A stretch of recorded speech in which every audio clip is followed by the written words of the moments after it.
is another edition of the On the Mic podcast, and super excited to talk to my next guest. She's got a great story, and obviously, we are going to see her with a major opportunity on August 18th in the PFL playoffs. She's taking on the reigning champion, Larissa Pacheco. She is the one and only Olena Kolesnyk. Olena, how are you? Hi, I'm great. Just come back from my sparring and ready to speak with you about upcoming fight. Yeah, I know. I was like, they asked me to move the time around because of your sparring, and I was like, if that's not a championship mindset, I don't know what is. It's work, work, work. What's this camp been like for you?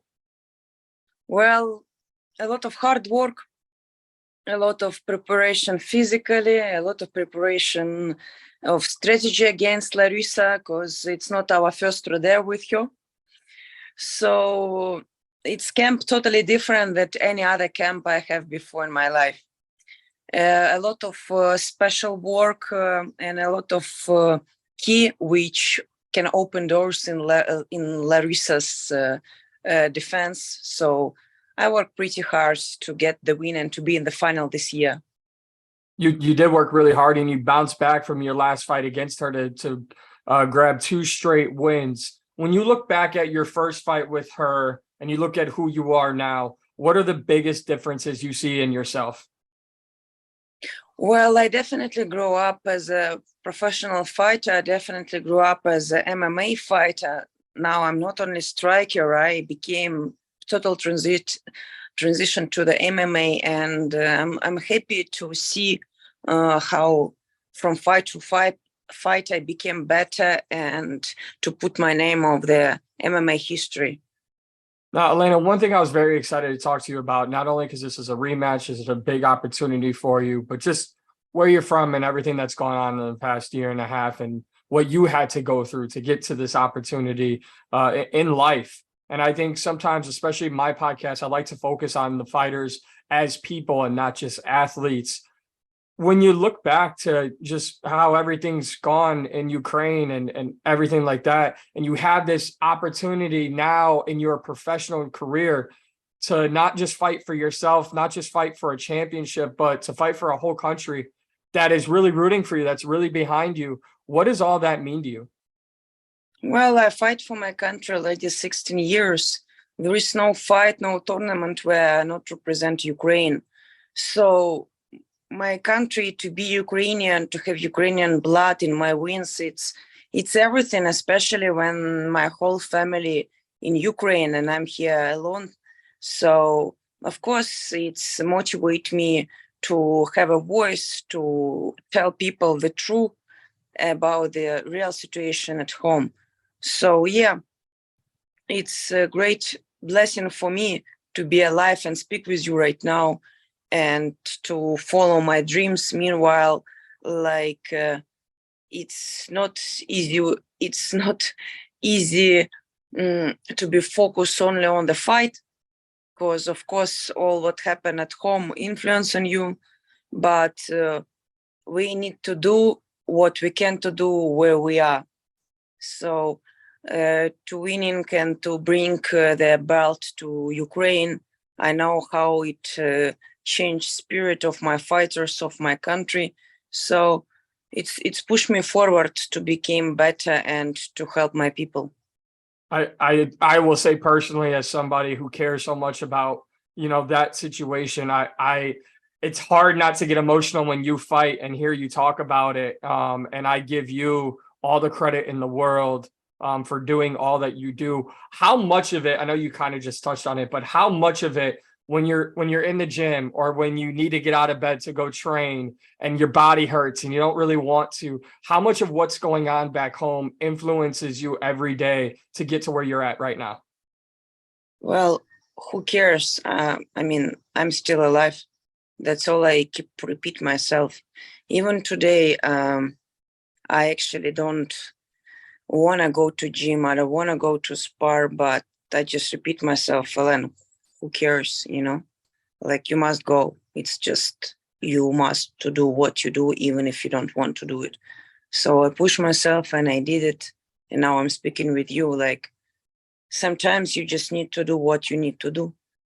I think that's beautifully well said, and I appreciate that. I know in another organization there is a, champion representing your country, but for you, especially being a woman and in this sport, what would that mean to you? Because if you go ahead and do what you expect to do against Larissa, now you're in the finals, and then you're just right there. So I know what you expect to do. I know that you have the belief in yourself, and I know you've put in the work to not only beat Larissa but get to the finals and become a champion. And if all that goes according to plan, what do you think it'll mean to everyone, not just to you, but not just your coaches, but to your entire country back home, that you would be a champion? I just know one thing. When God helped me to win 18 August this fight, I will be the champion of this year. There is no doubts. And for my country, it will be more attention, and it will be more opportunity to prove that Ukrainian not give up. I think the world has had that message ever since, everything has begun over there. Let's get back to the fight. What's more important to you? Is it, obviously you want to become world champion, but and obviously I know what a belt would mean to you, but is there a little extra motivation now to get to the championship by beating Larissa, because you have had a fight with her previously? And is there a little extra motivation because you're like, not only do I want to get to the finals, but I want to beat her to get there? If I keep focusing on beating Larissa, I can make the same mistake which I make in the first fight. Became too excited to win in the fight and miss punch.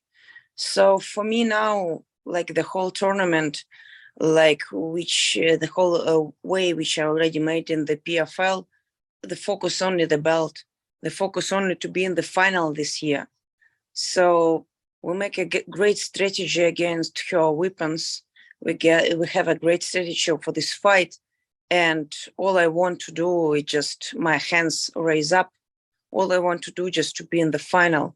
And I be honest with you, I don't care how I win this fight. I just want to win this fight. And I just want to be in the final.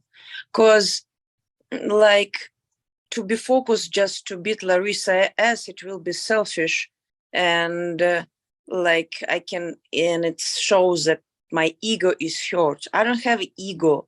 I just want to be the world champion. And even if God sent me Larissa Pacheco as a lesson of the life, it was just blessing to make me better as a professional fighter.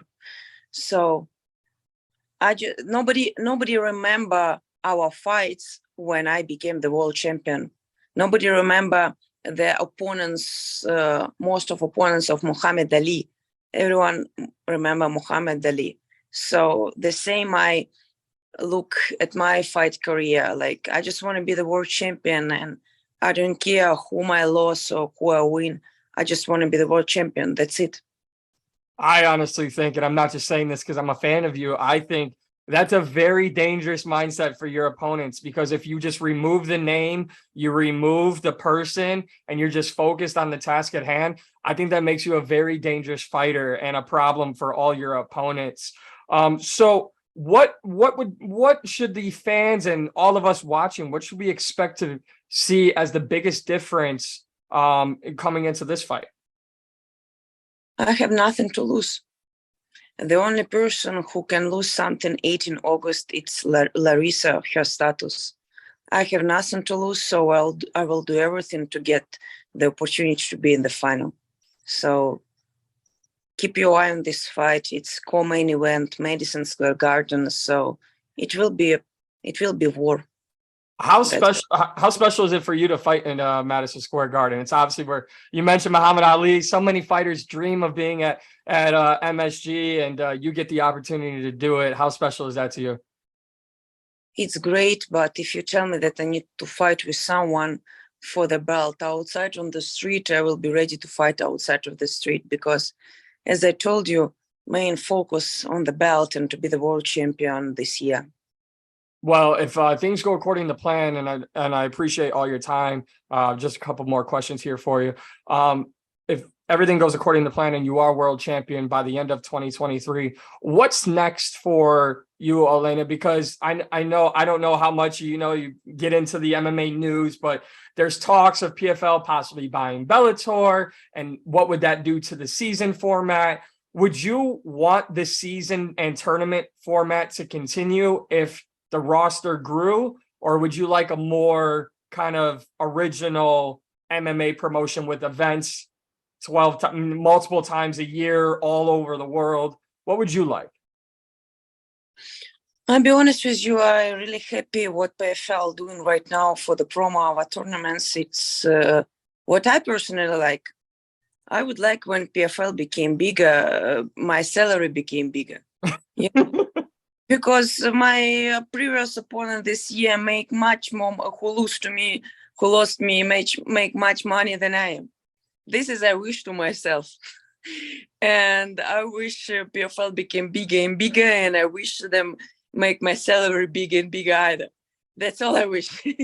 I was going to say, when you become champion, there's a much bigger paycheck. I hope so.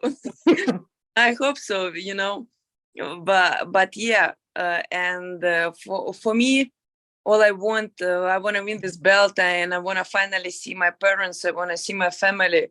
I either to take them here, or either to fly to Ukraine and to see my family and to see my friends who right now in Zaporozhye, in Bakhmut, and sometimes they, unfortunately, with the traumas, they come back to my hometown, to hospital, recovery, and come back again to the most dangerous territory right now in Ukraine. So I want to see the fighters, I want to see the soldiers, I want to see my family in Ukraine.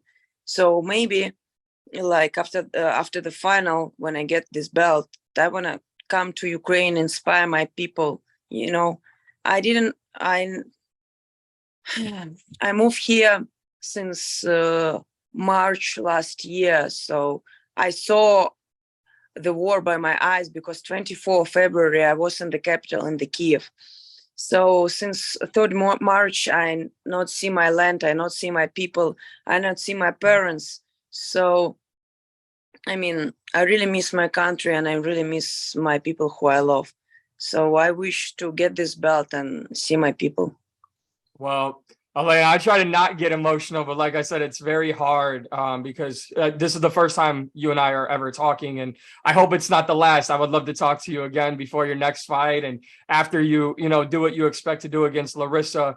But your story is a special one, and one thing I love about professional fighters is it's not like other sports here in America, like baseball, basketball. There's not just another game, and you're not just a part of a team. There's so much that happens in life that makes you the fighter you are. And although this is the first time we ever talk, I know your country's proud of you. I know all of us love watching you fight here, and I know your family's proud of you. I don't know if this is possible, but it wouldn't be possible to bring your family out for the finals, would it? No, it's not possible right now.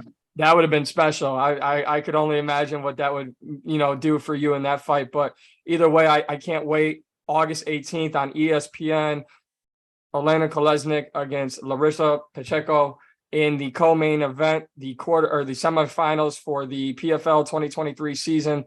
I cannot wait for this fight. I cannot wait to see I don't even want to say new and improved, just the one that's ready, the Olena that's ready for this fight. I think it's going to be a special fight, and I hope to talk to you again soon.